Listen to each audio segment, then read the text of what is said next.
Selamat pagi semua, Mas Mbak. Salam sejahtera bagi kita semua. Hari ini kita memasuki di pertemuan ke-13, Mas Mbak semua. Di pertemuan 13 ini ya, pada tanggal 15 Juni 2021. Pada pertemuan ke-13 ini kita membahas materi tentang hakikat wawasan Nusantara, di mana materi ini kita nanti akan mengetahui ya pengertian wawasan Nusantara, kemudian akan mengetahui ya tentang asas-asas wawasan Nusantara, serta pastinya akan mengetahui fungsi ya wawasan Nusantara.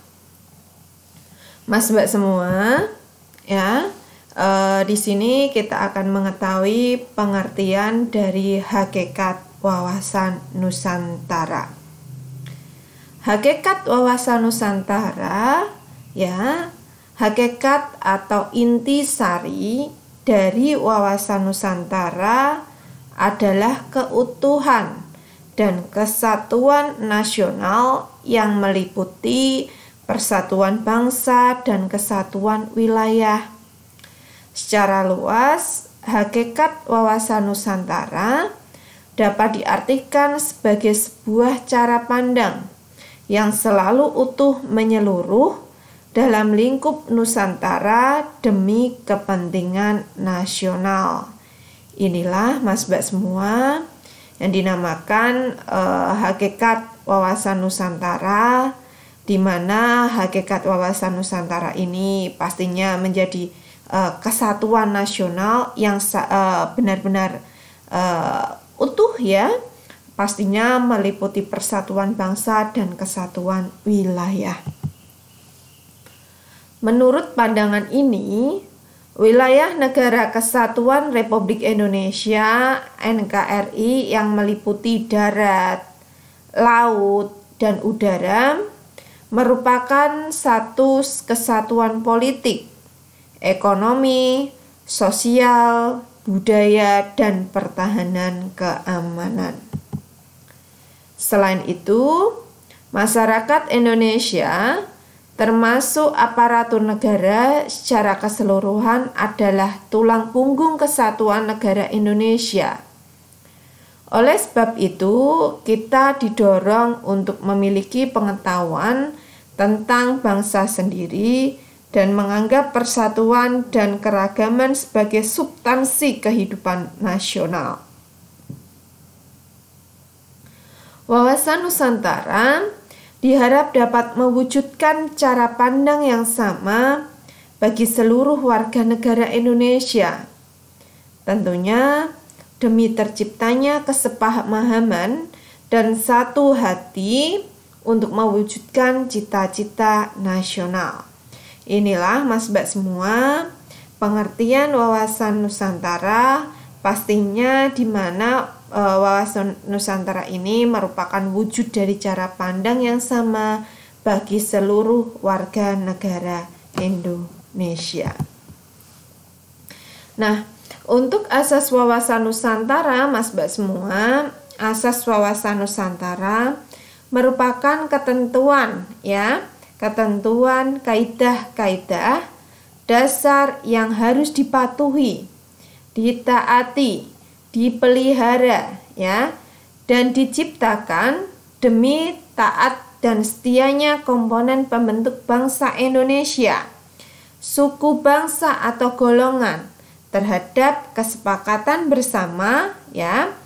Pastinya di mana untuk kesepakatan bersama ini harus disadari bahwa jika asas wawasan Nusantara diabaikan, maka komponen pembentuk kesepakatan bersama akan melanggar kesepakatan bersama tersebut ya, yang berarti bahwa tercerai-berainya bangsa negara Indonesia.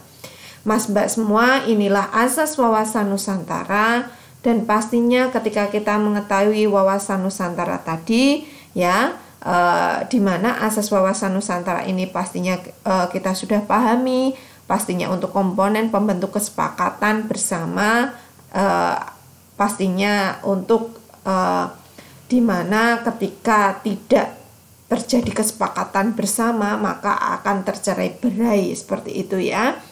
Maka Mas Mbak semua pastinya Anda harus juga mengetahui di mana wawasan Nusantara itu. Mas Mbak semua pastinya bertanya, contoh dari wawasan Nusantara itu apa, seperti itu ya. Pastinya Mas Mbak semua, di dalam contoh wawasan Nusantara itu pastinya nanti kita akan mengetahui di mana Mas Mbak semua ketika berada di dalam lingkungan masyarakat, Anda mengetahui itu contoh konkret, contoh real yang dimaksud adalah contoh wawasan Nusantara ya. Seperti halnya ya gotong royong di dalam masyarakat itu sebagai perwujudan dari contoh wawasan Nusantara Mas Mbak semua. Mengikuti gotong royong itu sama dengan juga bentuk peduli lingkungan ya. Pastinya untuk berupaya berorientasi positif terhadap lingkungan sekitarnya ya, lingkungan di dalam masyarakat, seperti itu. Kemudian asas wawasan Nusantara ini terdiri atas kepentingan yang bersama, tujuan yang sama, keadilan, kejujuran, solidaritas ya, kerjasama dan kesetiaan terhadap ikrar atau kesepakatan bersama demi terpeliharanya persatuan dan kesatuan dalam kebinekaan. Mas Mbak semua, inilah di mana asas wawasan Nusantara ini terdiri dari kepentingan yang bersama, tujuan yang sama, keadilan, kejujuran, solidaritas, kerjasama, dan kesetiaan terhadap ikrar atau kesepakatan bersama ya. Pastinya untuk terpeliharanya, tercapainya kesatuan dalam kebinekaan. Mas Mbak semua, kita akan membahas dari yang pertama adalah kepentingan yang sama. Jika menegakkan dan merebut kemerdekaan, kepentingan bersama bangsa Indonesia adalah menghadapi penjajahan secara fisik dari bangsa lain. Ya, Mas Mbak semua. Jadi ketika kita itu menghadapi penjajahan secara fisik, itu adalah kepentingan bersama ya. Sekarang bangsa Indonesia harus menghadapi jenis penjajahan yang berbeda dari negara asing.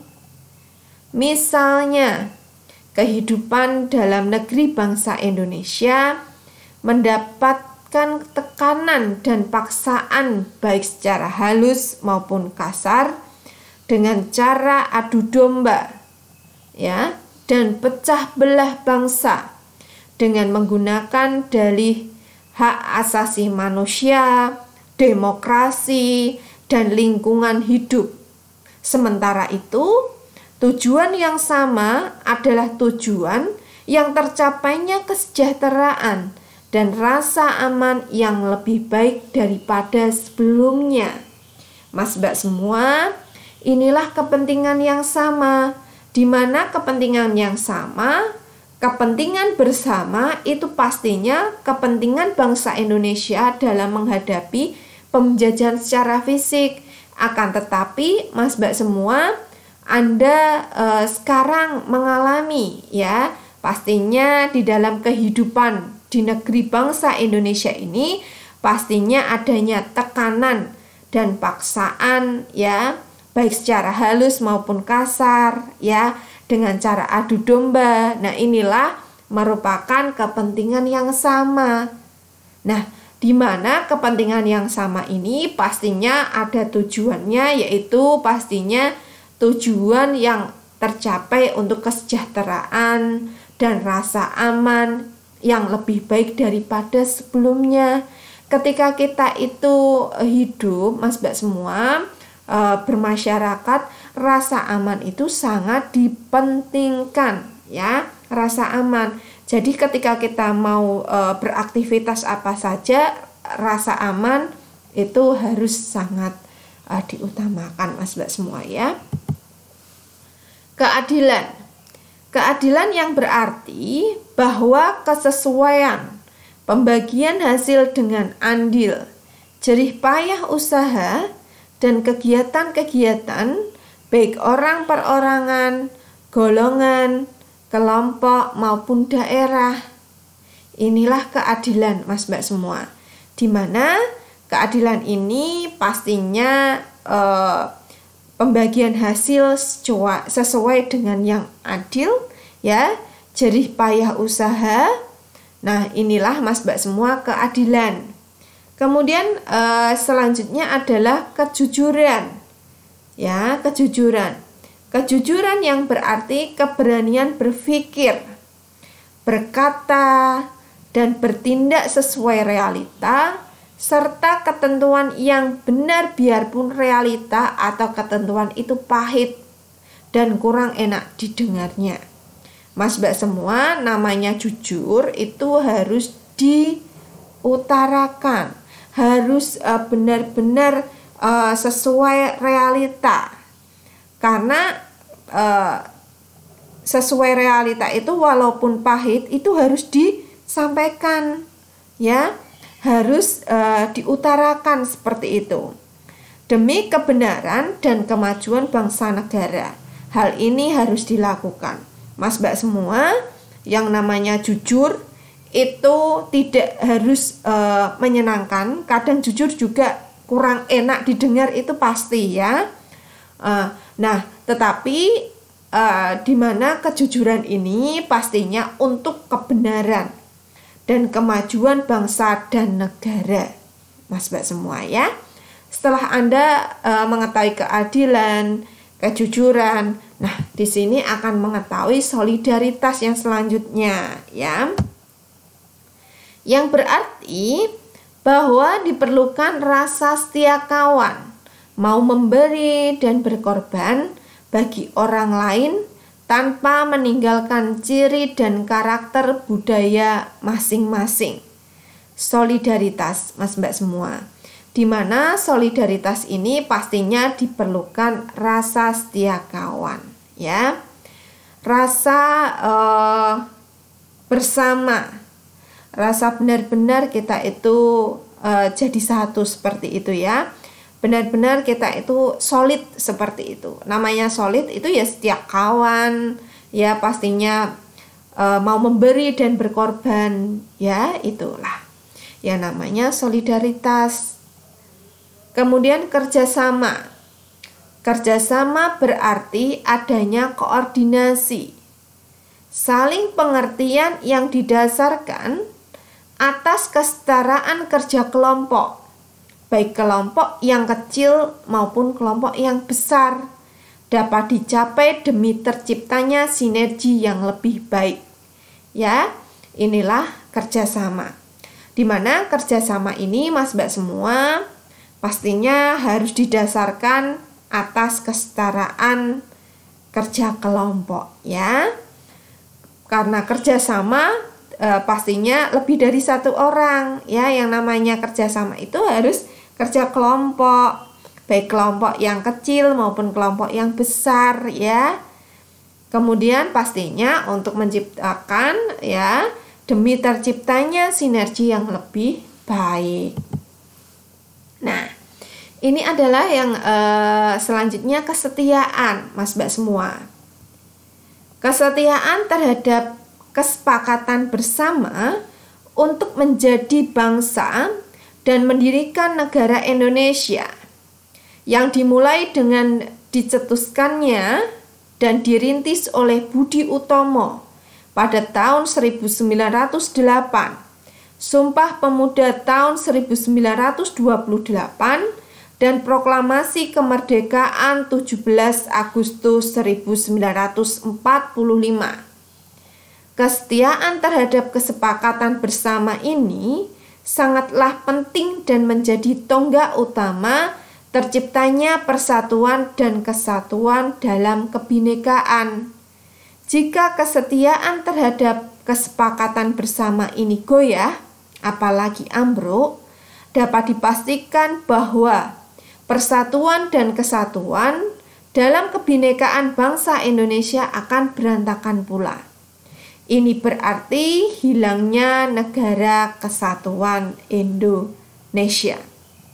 Mas Mbak semua, di mana kesetiaan ini ya pastinya menjadi ya untuk menjadikan bangsa dan mendirikan negara Indonesia.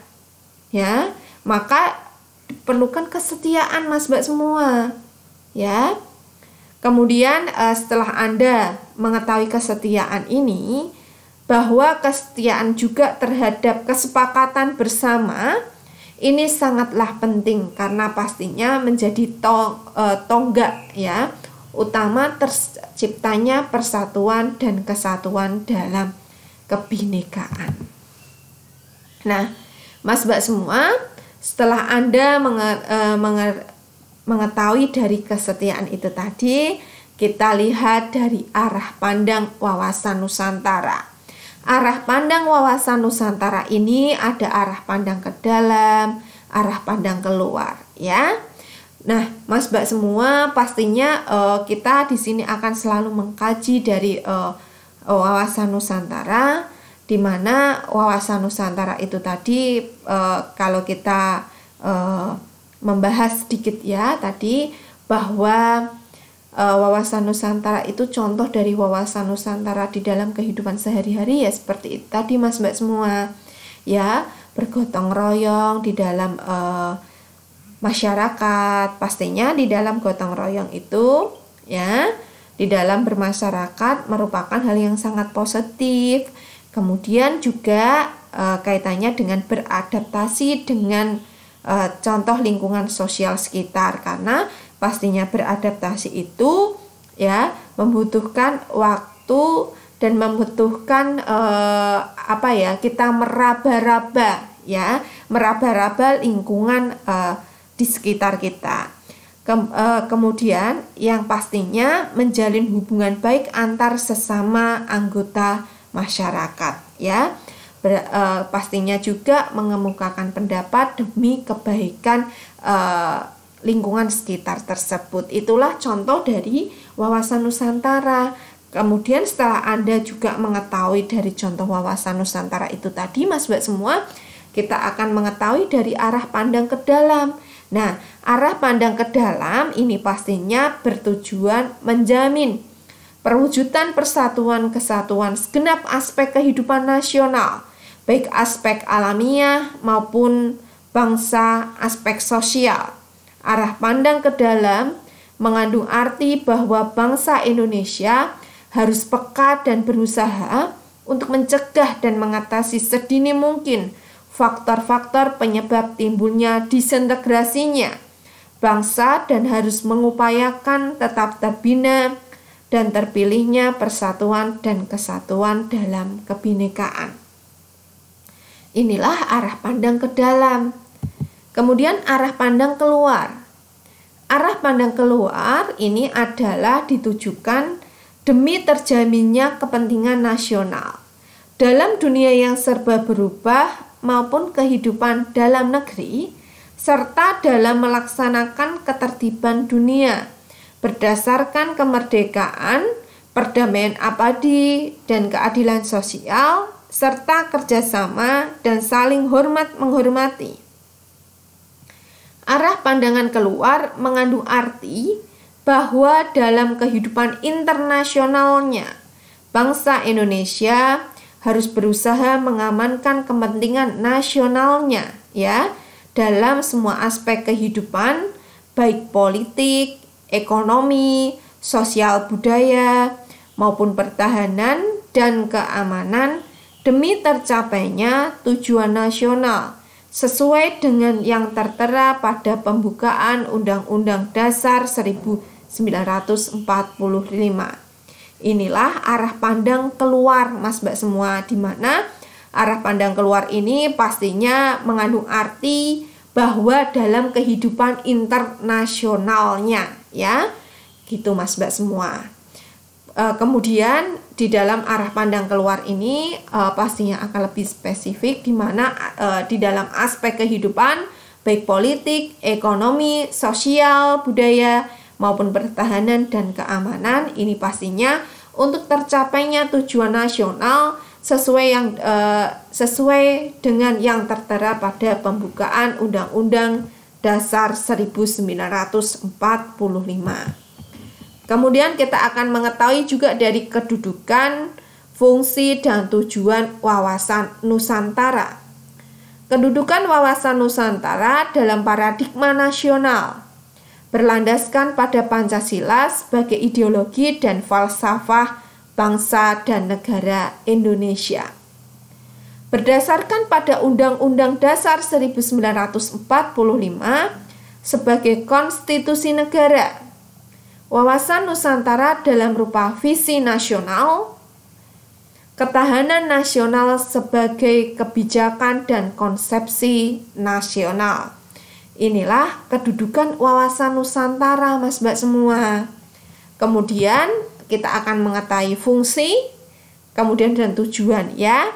Fungsi wawasan Nusantara itu berfungsi sebagai rambu-rambu, dorongan, motivasi, pedoman bagi seluruh komponen bangsa dalam menentukan perbuatan, tindakan, keputusan, dan kebijakan bagi seluruh komponen bangsa, mulai dari penyelenggara negara hingga seluruh rakyat dalam kehidupan bermasyarakat, berbangsa, dan bernegara. Inilah fungsi Mas Mbak semua dalam wawasan Nusantara. Nah, setelah Anda mengetahui kedudukan, fungsi wawasan Nusantara, kemudian kita akan mengetahui dari tujuan wawasan Nusantara. Wawasan Nusantara bertujuan mewujudkan rasa cinta tanah air yang tinggi dalam hati seluruh rakyat Indonesia di setiap aspek kehidupan, sehingga seluruh rakyat dapat mementingkan kepentingan nasional di atas kepentingan pribadi dan kelompok tanpa menghilangkan identitas mereka. Inilah tujuan wawasan Nusantara. Kemudian untuk sasaran implementasi wawasan Nusantara dalam kehidupan nasional adalah menjadi pola yang mendasari cara berpikir, bersikap, dan bertindak dalam rangka menghadapi, menyikapi, menangani berbagai permasalahan menyangkut kehidupan bermasyarakat, berbangsa, dan bernegara yang berorientasi pada kepentingan rakyat dan wilayah tanah air secara utuh dan menyeluruh. Inilah sasaran implementasi wawasan Nusantara. Nah, di mana untuk sasaran untuk implementasi tersebut pastinya senantiasa berorientasi pada kepentingan rakyat ya, dan wilayah tanah air secara utuh dan menyeluruh. Yang pertama, implementasi wawasan Nusantara dalam kehidupan politik itu akan menciptakan iklim penyelenggaraan negara yang sehat dan dinamis ya, Mas Mbak semua. Perlu Anda ingat bahwa implementasi wawasan Nusantara dalam kehidupan politik itu akan menciptakan iklim yang dimana iklim ini akan sehat dan dinamis. Hal tersebut nampak dalam wujud pemerintah yang kuat, aspiratif, dan terpercaya yang dibangun sebagai penjelmaan kedaulatan rakyat. Kemudian yang kedua adalah implementasi wawasan Nusantara dalam kehidupan ekonomi. Nah, ini akan menciptakan tatanan ekonomi yang benar-benar menjamin pemenuhan dan peningkatan kesejahteraan dan kemakmuran rakyat secara merata dan adil. Di samping itu, implementasi wawasan Nusantara mencerminkan tanggung jawab pengelolaan sumber daya alam yang memperhatikan kebutuhan masyarakat antar daerah secara timbal balik serta kelestarian sumber daya alam itu sendiri. Nah, kemudian yang ketiga adalah implementasi wawasan Nusantara. Implementasi wawasan Nusantara dalam kehidupan sosial budaya akan menciptakan sikap batiniah dan lahiriah yang mengakui, menerima, dan menghormati segala bentuk perbedaan atau kebinekaan sebagai kenyataan hidup sekaligus karunia Sang Pencipta. Implementasi ini juga akan menciptakan kehidupan masyarakat dan bangsa yang rukun dan bersatu tanpa membedakan suku, asal-usul daerah, agama, atau kepercayaan, serta golongan berdasarkan status sosialnya. Mas Mbak semua, yang terakhir adalah implementasi wawasan Nusantara dalam kehidupan hankam akan menumbuh kembangkan kesadaran cinta tanah air dan bangsa. Yang lebih lanjut akan membentuk sikap bela negara pada setiap warga negara Indonesia. Oke Mas Mbak semua, setelah Anda mengetahui ini tadi, di mana Mas Mbak semua silahkan menjawab pertanyaan-pertanyaan di bawah ini dengan baik dan benar. Yang pertama adalah jelaskan hakikat wawasan Nusantara. 2. Jelaskan kedudukan, fungsi, dan tujuan wawasan Nusantara. Mas Mbak semua, terima kasih atas perhatiannya. Mohon maaf apabila ada salah-salah kata. Saya ingatkan lagi Anda jangan lupa untuk login di Siakat untuk pertemuan ke-13 ini untuk presensi pada tanggal 15 Juni 2021 di pagi hari ini. Terima kasih Mas Mbak semua. Selamat pagi. Wassalamualaikum warahmatullahi wabarakatuh.